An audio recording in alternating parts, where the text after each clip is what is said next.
Coming up on this episode of the All Aboard Podcast, we finally talk about luxury trains. Have your incredibly expensive tickets out of the envelope? All aboard, please.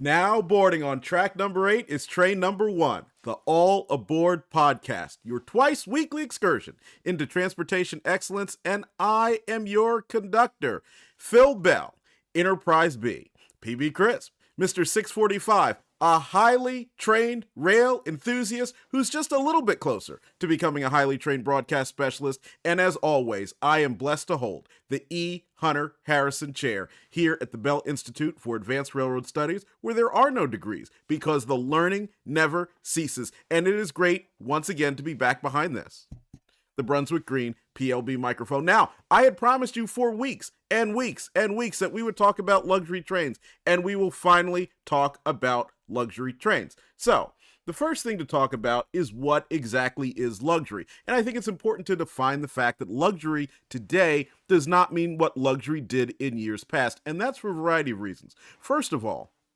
because we have a much larger industry that is devoted to the idea of creating a product that not a lot of people have. But if you've been anywhere lately, and that can include the local mall, the shopping center, even the food store, your workplace, you know that just about everything that's considered to be a luxury good today is just about commonly available. So what I would generally think of as being luxury is now what many businessmen refer to as being aspirational. So it's the goal you aspire to buy the Gucci shoes, or you aspire to drive the BMW because that makes you have the appearance of more wealth than perhaps you really do. But it also serves to become the goal for what you work for. Right now you're driving the Chevy, later on it's the BMW, and eventually it's the Maybach. So that gives you an idea of what we're talking about. Luxury in the past, though, it meant something completely different. That had the image of being something that was confined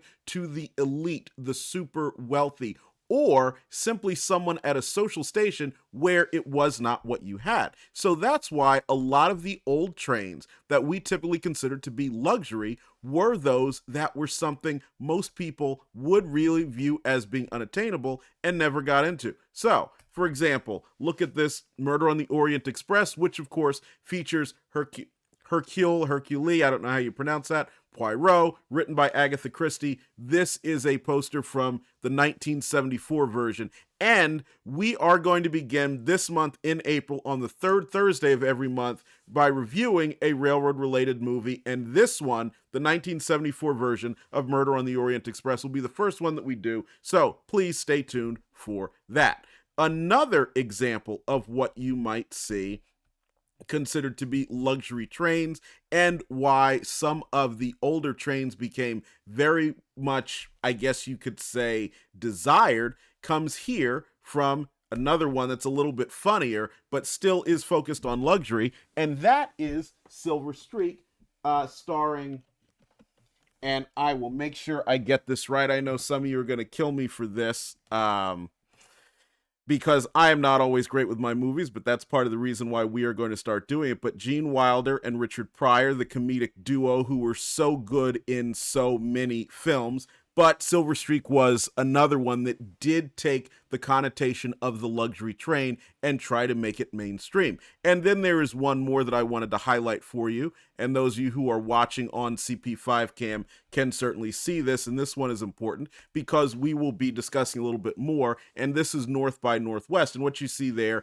is one of the actors in North by Northwest walking down the famous red carpet for the 20th Century Limited with a New York Central Imperial series, and that was a 442 sleeper in the background as he walks through. There was nothing more luxurious or high-end or perceived to be that way as would be riding the 20th Century Limited. After all, like you see, they rolled out a red carpet literally for the passengers to walk down. Now, adding to this was the fact that railroads were, of course, in the public eye. And I want to do this just for my CP5 cam watchers one more, because if you know me, you know we got to have our E units. And there is a picture of New York Central E8 number 4044 after having arrived at LaSalle Street Station in Chicago in the movie. And you'll notice the New York Central Herald, this was not the one that we widely see, whether we're talking about on the various heritage units or is typically portrayed,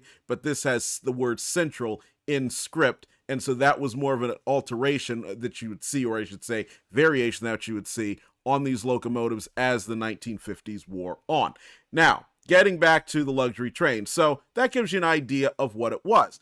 But the reality of passenger rail in the United States is that very few trains were considered to be luxury. Now, most of those would be the big name trains that we've heard of, and most people tend to romanticize nowadays. And that is the Super Chief. That is the Sunset Limited, the Empire Builder, the Broadway Limited, the 20th Century Limited, the Florida Special. What you'll notice that a lot of these trains have the word limited in their name, and that was to connote something that happened in the late 1800s, which was the limited stop train. And these were typically more of the luxurious high-end trains. And now, what do I mean by limited stop?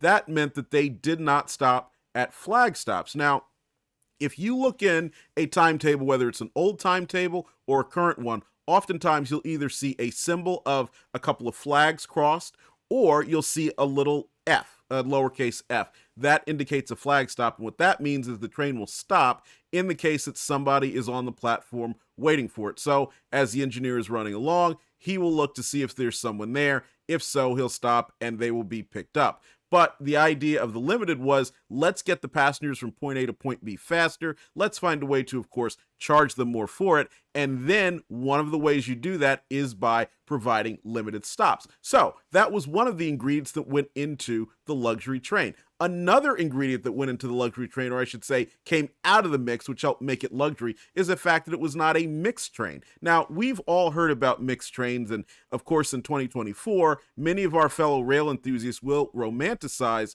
the mixed train because it is a throwback to something that is no longer there. Here is a picture of one of the last, or actually I should say the last mixed train that operated from the quote-unquote steam railroad era. This was on the Georgia Railroad and then eventually the Seaboard System, which operated over that carrier, and I believe it was from Atlanta to Augusta. And you see there a coach, which is a very dirty coach, that's right in front of the caboose, and it looks like there are some coal cars in front of it. Now that train in particular ran as late as it did because there were various agreements related to the railroad franchise and the taxes that the railroad had to pay as long as it continued to operate passenger trains, and a mixed train was able to qualify as a passenger train for those purposes. Now, as time went on and as passenger use of railroads declined, you saw a lot of the railroads in situations like this go ahead and work with their state authorities or even local authorities, depending on who was in charge there, to get rid of these various contract agreements. That, for those of you who might remember, is one of the reasons why the Florida East Coast, after going on strike in 1963, ended up reinstituting passenger services with a short train that consisted of only coaches pulled by generally E9s that they had placed into storage, because their franchise agreement, which allowed them to build the railroad in the first place, or various underlying agreements, required that they provide that service, until eventually the legislature and other authorities who were involved got together and said, okay, you don't need to do this, largely because nobody was really riding those trains anyway. But getting rid of the mixed trains was something that, of course, most people, or I shouldn't say getting rid of, but not having mixed trains as part of what we consider to be luxury trains was something that most people were very happy about. Why? Because while as rail enthusiasts, we might find it very romantic to be on the end of a freight train that is handled a lot differently from a passenger train, which includes having the slack run in and out, which can be very dangerous to passengers and even employees who were riding in the caboose. Most people did not like the idea of being at the end of whatever the heck is being moved on freight trains. So, of course, having more passenger-only trains and fewer mixed, that was certainly a part of the luxury train in America. And then finally, the slow trains. Now, most trains, believe it or not, were actually very slow, and as I mentioned earlier, the accommodation train.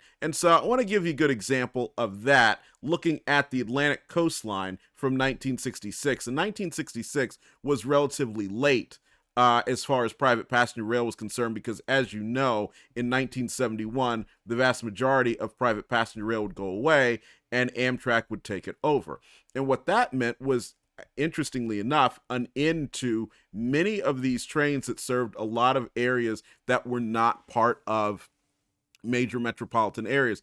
And one example I'd like to give you here is the Atlantic Coastline service on the in Alabama. So we're looking at the Dixie Flyer from Atlanta to Jacksonville via Waycross, and this train served Manchester, Montezuma, Cordele, Fitzgerald, Douglas, Waycross, of course, and Folkestone, Georgia, on the way to Jacksonville, Florida. Now, it would leave at 11 p.m., and it would arrive in Jacksonville by 8 a.m. So that is, 9-hour trip on that train to get from Atlanta to Jacksonville. Not exactly the fastest, most motivated trip across the state of Georgia. What's more, while there are some areas that are very important as far as the railroad is concerned, a good example being Waycross, Georgia, most of those were not then and are not now very large population centers. So when you think about the people who would be traveling on board a luxury train that would be going from a metropolis such as Atlanta to another key city such as Jacksonville, although to be clear, Jacksonville itself in this context is a lot bigger and more critical to the state of Florida's economy now than it was in the past, but then it was a critical point of railroading, so that's why you would have Jacksonville as a hub for rail service. Another example is a couple of trains that in some cases might have qualified as being a little bit closer to luxury here, and these were the Seminole and the City of Miami, and these were trains that operated between Chicago and Florida. But while the City of Miami, good example, served Tifton, Georgia, Waycross, on its way to Jacksonville, and this is from Albany, or Albany if you're from the southeast, Georgia, on the way between those 2 points. The Seminole, for example, stopped in Sylvester, Poulon, Ty, Tifton, Enigma, Alfalfa, Willacoochee, Pearson, Millwood, Waycross, Folkestone, Hilliard, and Callahan on its way to Jacksonville. So there again, you have an idea of the slow train, which took, the Seminole departed Albany at 4:20, and it arrived in Jacksonville at 9 p.m. So you had over just about 5 hours that you were spending between those points for 187 miles of transportation. Now, that is what I wanted to give you that as an idea of what set luxury apart from some of the other trains.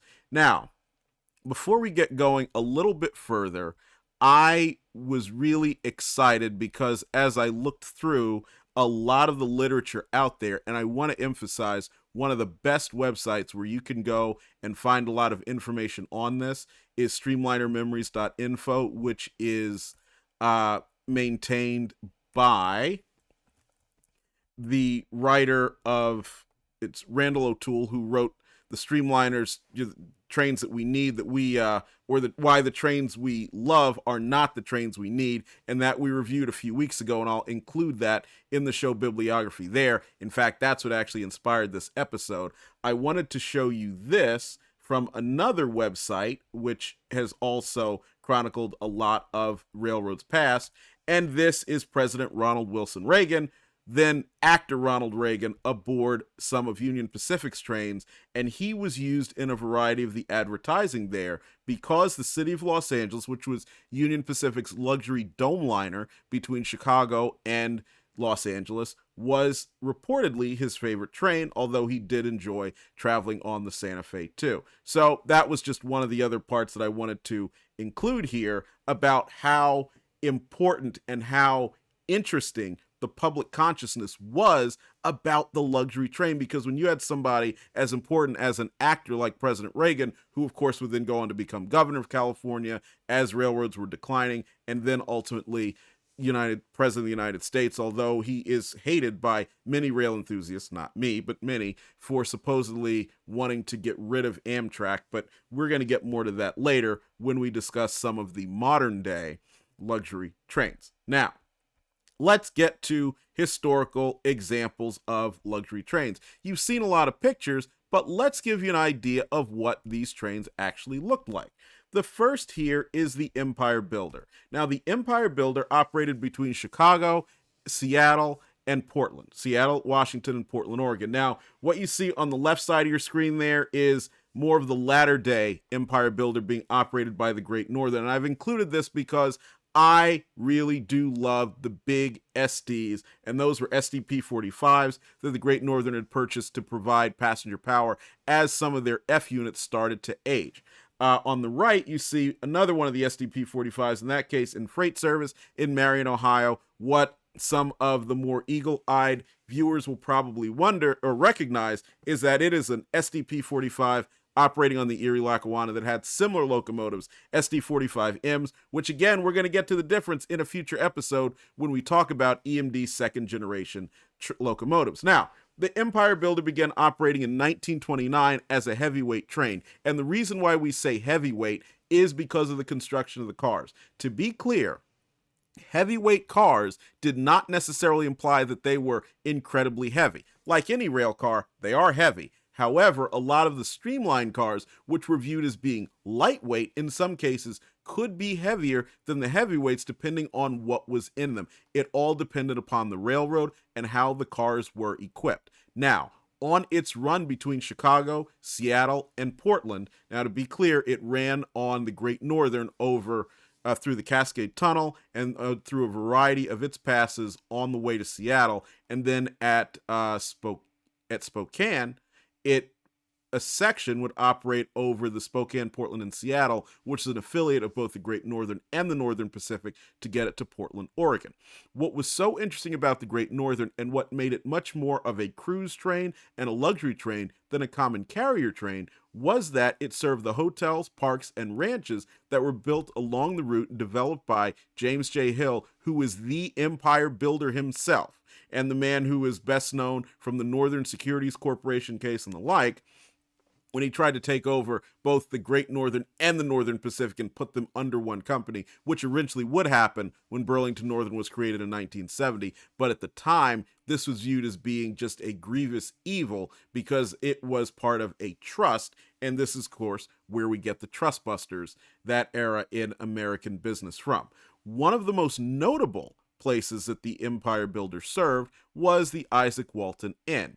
And the Isaac Walton Inn continues to be someplace that is served by the Amtrak, operating over the Great Northern today. And here is a photo of it from Wikipedia. And we love this because, as you see there, that is a former Great Northern F-45, where it's a locomotive painted to be a Great Northern F-45. That is in front of the Isaac Walton Inn, which you can see in the back. Now, the F-45 here has been gutted, and it has been turned into a room. So you can actually rent the room and stay there as if you are aboard a locomotive. Now, I believe that locomotive is actually a Santa Fe F-45 that was used for this purpose. And I can't remember the exact provenance of it. There are a few others that are still extant, apparently at a scrapper in Ohio, Larry's Truck and Electric, and the word is that they are in fact still there, along with a former Santa Fe FP45. But these are getting to be rare. And just for information, the F45 was a 3,600 horsepower version of the SD45, and very similar to the SDP45 that I showed you a few minutes ago on the CP5 cam. The difference with the F45, it had a full width body, which was very beneficial in northern climates such as that where the Great Northern operated through, so that if anybody had to access the engine compartment, they're able to do so fully enclosed, as opposed to having to walk over the outside of the locomotive on the gangplanks that are out there and then open doors to, let's say, get to a fuel filter or whatever might be causing a problem to try to diagnose it. So having it enclosed was big. And that's one of the reasons why you saw the Great Northern purchase it. In the case of the Santa Fe that had the similar FP45s, that was more to go along with the passenger consist and make something that looked better with a passenger train, although there were those internal benefits as well. Now, in 1971, the Empire Builder was taken over by Amtrak, but the interesting thing there is they rerouted it to operate over the Milwaukee Road between Chicago and St. Paul. And that goes with a lot of what Amtrak and its planners believed in, which was looking for ways to operate a comparatively few trains through key population centers. And the route the Empire Builder took over the Chicago, Burlington, and Quincy went over which went through Savannah, Illinois, as opposed to Milwaukee. And this way, Amtrak was able to put Milwaukee on a long distance route.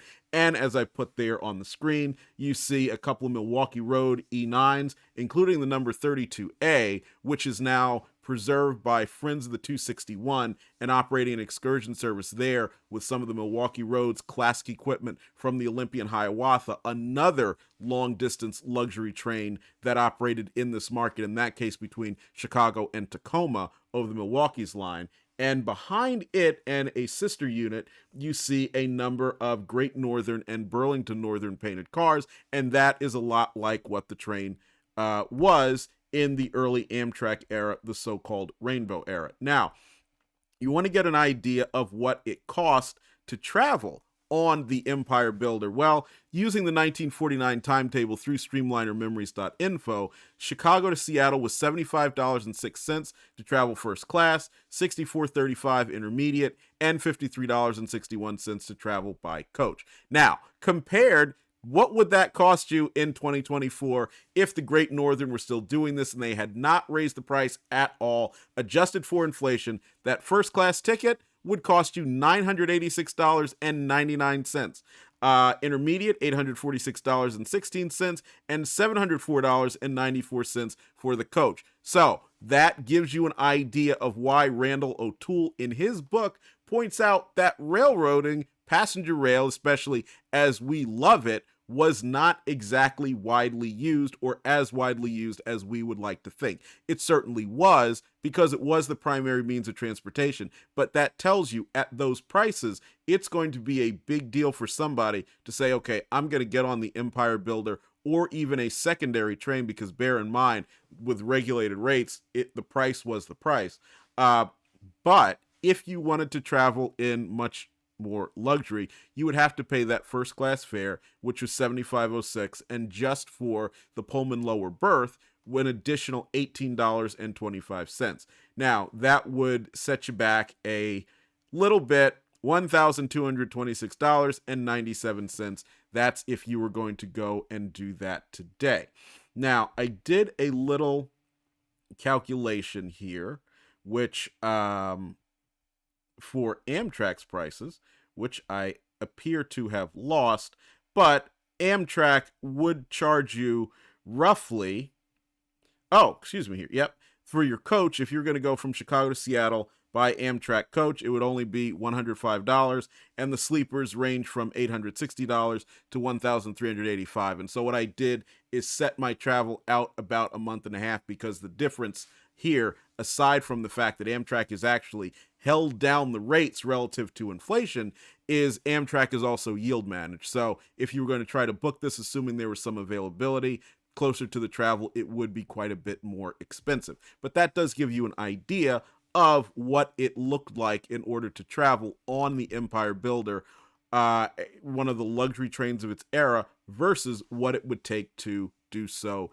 today. Now, to be clear, Amtrak's trains are decidedly nothing even approaching luxury, and that is one of the things that really does hobble them, is that many people have grown up, thanks to a lot of media, some in the railroad press and some in general, touting what it was like to ride on trains like the Empire Builder, the California Zephyr, and so on. But that, of course, was not the way that most people traveled. And then also, most people did, in fact, travel a lot more sparingly when you look at those prices and what it would set you back relative to a lot of the incomes of the time. So people are getting on Amtrak and they're expecting that treatment, and they're getting something that's much more in line with an accommodation train, which was a much slower train, the one that would make a lot of the stops that we had talked about earlier, like the Seminole on the Illinois Central of Georgia, Atlantic coastline, and so on.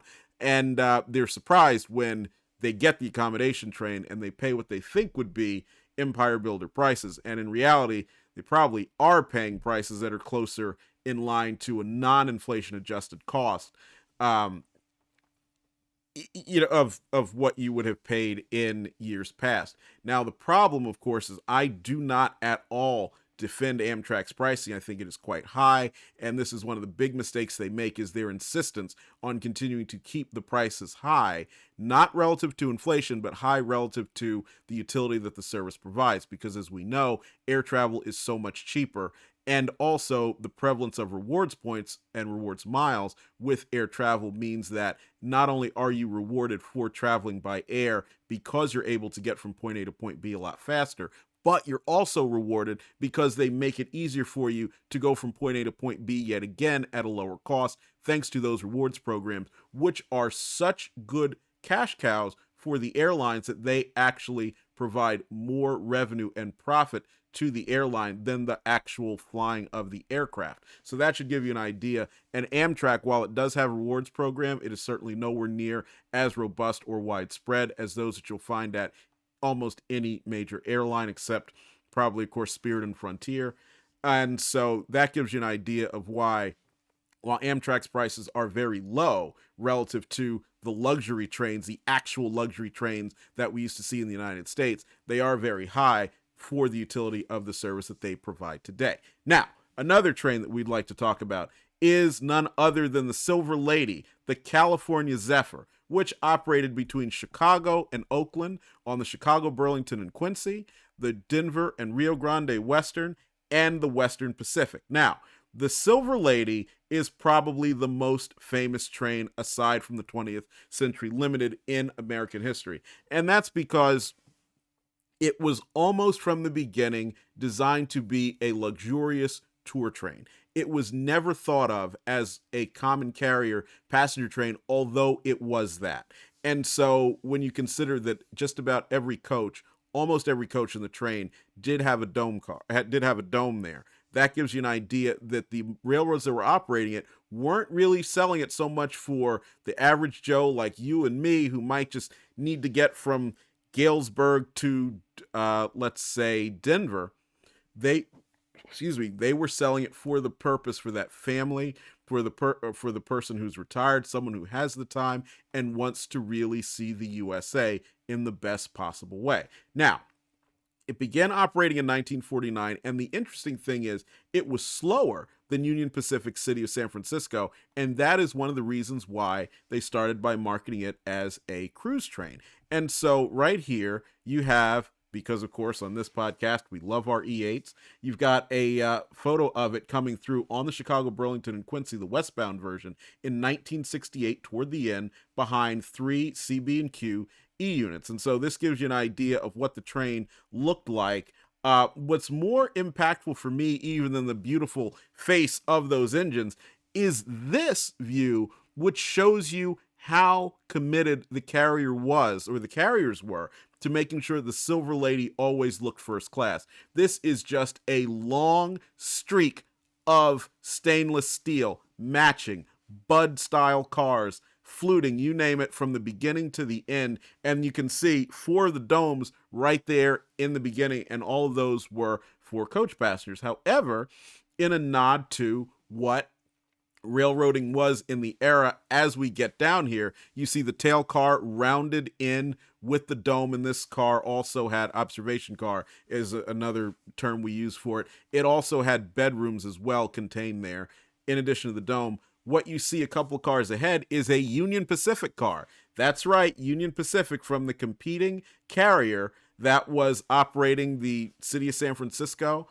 to, certainly try to take as much revenue as possible from these guys. And then a couple of cars in front of that, you see a car from another competing carrier, the Southern Pacific, which was UP's partner on the city of San Francisco, carrying their train between Ogden, Utah, and Oakland, California. Now, why do I bring that up? That's because in this era, it was very, very much a regular for railroads to exchange cars at a variety of locations, even if that meant a competing railroad would be carrying a car on your railroad for part of the journey. That's what enabled them to offer a wide variety of through routes that we don't even think of about today as being through routes. But keep in mind, although people were not traveling as much, lots of people were traveling. And the United States is a big country now, as it was then. And so just about everywhere you might think of being able to take an airplane today in time, you were able to take a train then. And I should also note, and something we'll cover as an opportunity for passenger rail in the future, is the fact that essential air service going to many of the smaller communities that some of those through cars, be it through coaches and through sleepers, would serve on the train, and the essential air service, which is subsidized by the federal government to make sure that it's possible for someone to take an airplane to some smaller communities, that is now in decline. And so that means there may very well be in the future an opportunity for passenger rail if the right mix of operators, private capital can get together and make that a reality. But the Silver Lady, as part of the wonderful past of luxury trains, as I said, began operating in 1949, and that was to replace the Exposition Flyer, which itself had started to operate in 1939. The interesting thing about the Exposition Flyer is it was operated for the Golden Gate International Exposition, and that took place on Treasure Island. That was there to celebrate the opening of the Golden Gate and the Bay Bridges. And now we all know the Golden Gate Bridge has always been an automobile bridge, while the Bay Bridge at one point had the key system and also Sacramento Northern passenger trains traveling over it. These two bridges, though, did help to bring about the decline of passenger rail in the Bay Area, and also I guess you could call it more into ferry services and kind of the balkanization of the passenger services in the area, getting to what we see today as Amtrak and some of the commuter agencies, such as the Peninsula Joint Powers Board that operates Caltrain in that region. One of the interesting things about the California Zephyr that wasn't available on a variety of other trains, but is probably one of the most remembered, is the Zephyrette. And the Zephyrette, these were women who we would call on the airplanes, we'd call them stewardesses, but they were, and I've got a photo for you here, they were providing services here, as you can see, to assist passengers and make this much more luxurious while competing within what you were starting to see, which was that emerging airline economy that people were deserting passenger rail, largely deserting those secondary trains that I mentioned earlier that were slow and uncomfortable and people weren't as enthusiastic about riding. But this was a way that they could, in fact, embrace some of what the airlines were doing, bring it to rail, and make it special for the California Zephyr. Now, the CZ, like most of the luxury trains of the era, had a very sad ending, and that was in 1970. The Western Pacific decided it was no longer going to be able to operate the train, which is very difficult, of course, because the Western Pacific was the carrier that initiated it. And I wanted to read to you a little bit. In fact, they seemed to love the train so much they put out a booklet commemorating the last run that took place in 1970. And what they said here is, during the early years of operation, the California Zephyr was profitable on Western Pacific. Aggressive promotion of the train and the high quality service which it offered attracted excellent patronage, and operating costs had not yet shown substantial increases. However, the profitability of its operations was continuously monitored, and in the mid-1950s, there were indications that its profitability was becoming marginal. So, that should show to the folks out there who are completely believers that passenger rail was never a contributor. It did, in fact, the California Zephyr contribute on the Western Pacific, but what they're talking about mirrors the decline that a lot of passenger rail operators saw. And they continue to show their out-of-pocket loss on an avoidable cost basis.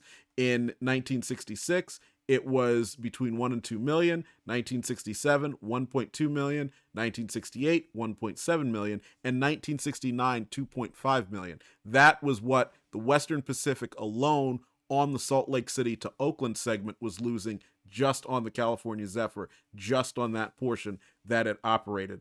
And to dramatize this even further, there is a mention here about the freight service, and it says, quote, now the Zephyr deficit has risen to well over $1 million, as we know. That amount is beyond challenge, though in actuality, the current deficit may be running at an annual rate beyond $2 million. On the basis of 1968 returns, which included a $6 million profit on operating revenues of some $64 million, Western Pacific would have to devote its entire freight operation at least 3 months out of the year to support this single pair of passenger trains.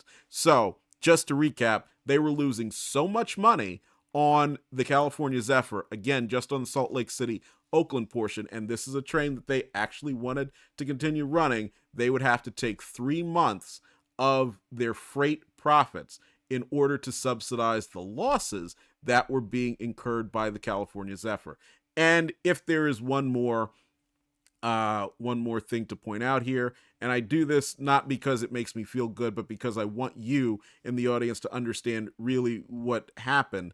They have a little piece here that talks about the average number of passengers that board and detrain daily at the various stops the California Zephyr made. Now, Oakland makes sense. 197 seems reasonable, but as you go down the list to some of these other locales, Fremont, California, 28.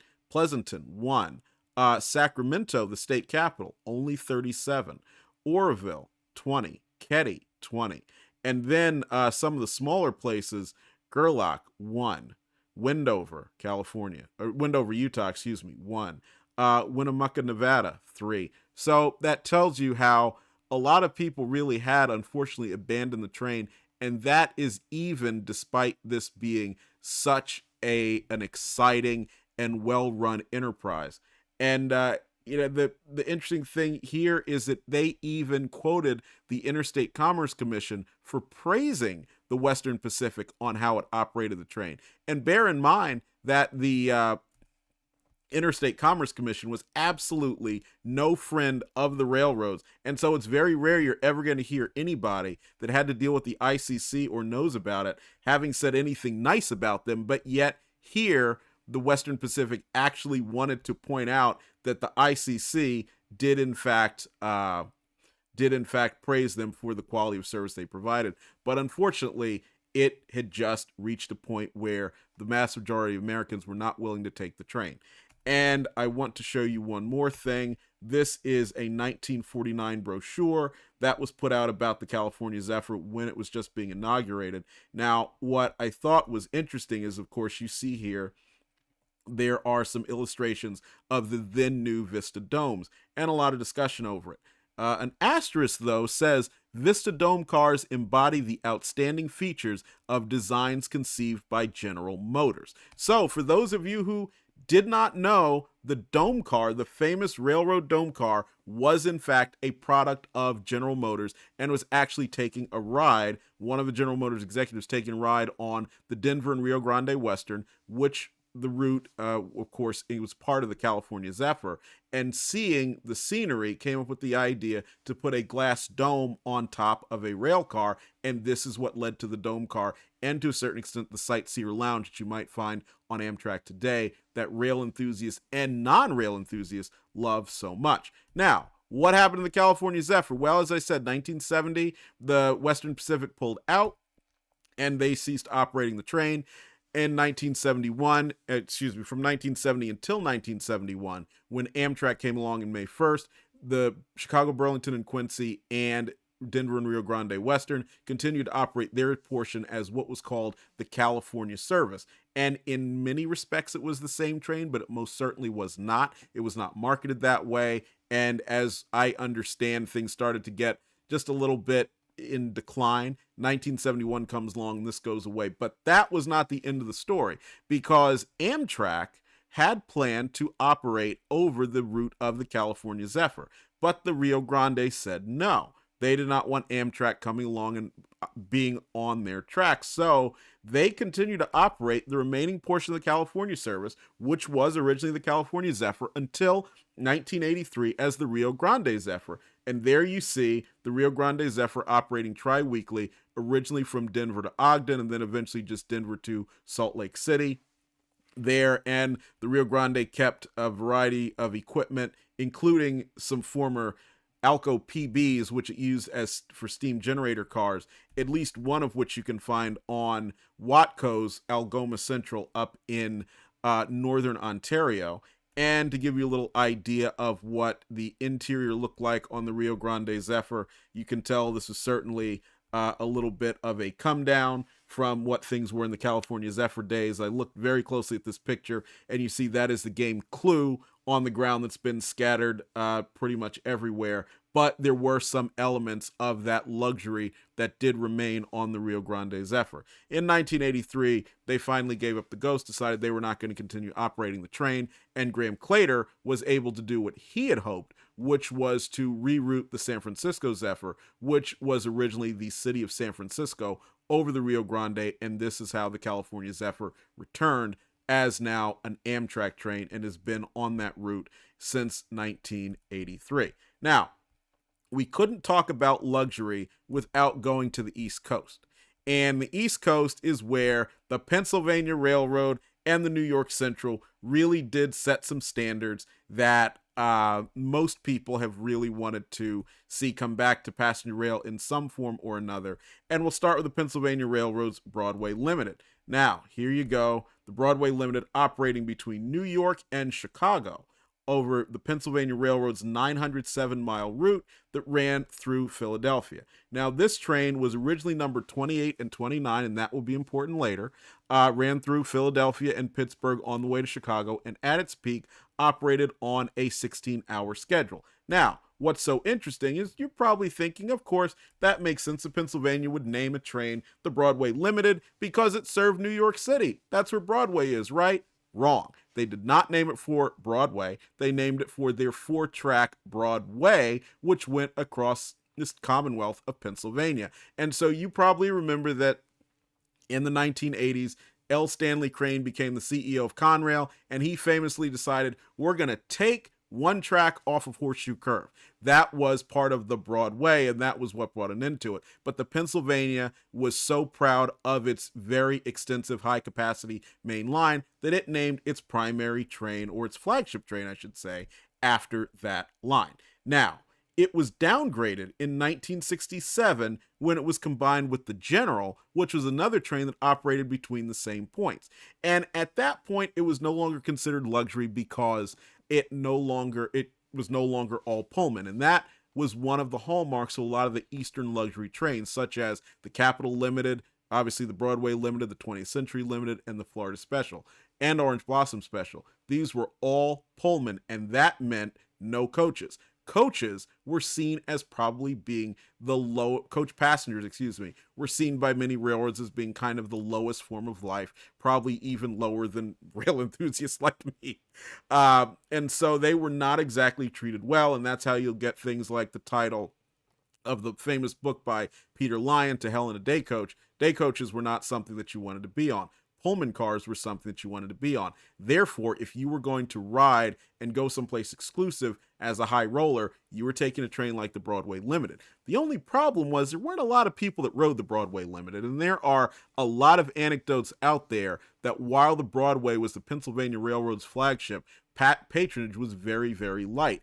And the majority of the people, and we can probably see this because of the cost, were traveling on other trains such as the General and otherwise. So that combination in 1967, which was toward the end of private passenger service and 1 year before the end of the Pennsylvania Railroad itself, at least in its original form, shows you how things had declined. Now, the Broadway was probably the most famous because it continued to operate into the Amtrak era, and it operated until 1995 when it was unceremoniously taken off, which is something we'll get into a little bit more later. And I wanted to highlight, so 1938, just to give you an idea of how limited the Broadway Limited actually was, between New York and Chicago, it stopped in Newark, North Philadelphia, which is not 30th Street Station, but the North Philadelphia station that you pass through on Amtrak today. Paoli, Pennsylvania, in the heart of the main line. So this is where a lot of your very, very wealthy Philadelphia area individuals lived. Harrisburg, the state capital of the Commonwealth of Pennsylvania. Altoona, which is a key railroad area in the heart of the Pennsylvania Railroad. Pittsburgh, again, an area of extreme economic wealth and because of the steel industry at the time, as well as coal and iron ore. And so, of course, this is certainly a big place that you'd want to go. Crestline, Ohio, Fort Wayne, Indiana, and then Chicago. And so that took you in 1938, 16 hours to get the 907.7 miles there. Now, the Pennsylvania Railroad, of course, competed very famously with the New York Central, with which it would eventually merge and then, of course, decline. And what do we know about the New York Central? Well, its premier train is, as we discussed earlier, the 20th Century Limited. And the 20th Century Limited had a longer route because the New York Central took 960 miles to get between New York and Chicago, and that's because they went north to Albany before turning west through Utica, Syracuse, and Buffalo, and getting on the Lakeshore and Michigan Southern through Cleveland, Toledo, and on to Chicago.